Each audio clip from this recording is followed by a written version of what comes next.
Okay, my friends, we all now know that the ancient stories hold a lot of weight. And one of the things that I never paid any attention to was Satan's little season. I had no idea about it. And I mentioned I was past the point of trying to find out if these things were real. Now I need to know, what do they mean? Is this something that's a reality? Satan's little season, what does it mean? So I looked into it. Here's what I found. Okay, here's basically all I could find, and then we have to make a determination of what these things are and when they will happen.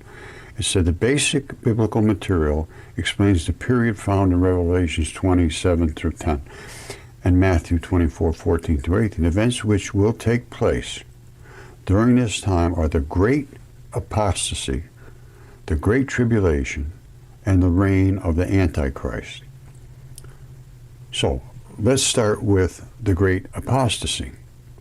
And that's where everybody is leaving the church, or they're being told to leave the church, and they're leaving the church.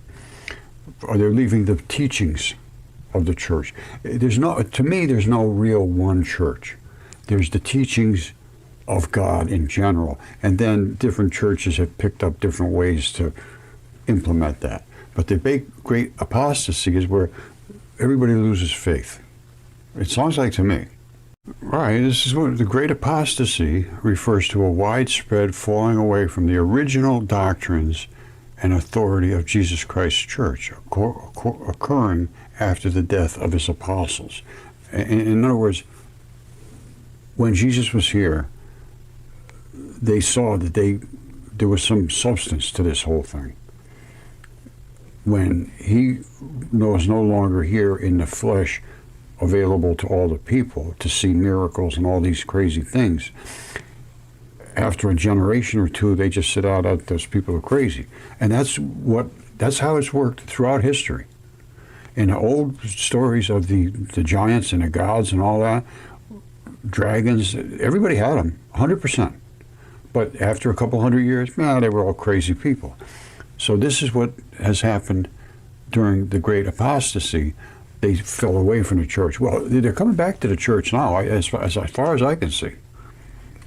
All right, this is where many false prophets shall arise, shall lead many astray. And they also talk about false teachers, the ones that we trust to teach us the truth. They're frauds and liars, in my opinion, in most cases. Now, there's constant warning against this danger. And already before the days of the Son of Man on earth, apostasy and rebellion were well known. They knew somehow, before there was even people here on earth, before the days of the Son of Man. So there's no humans here yet. There was already apostasy and rebellion were well known. So there's a whole nother society before mankind, and they dropped away from each other and went away from the teachings of God. Sounds like to me. All right.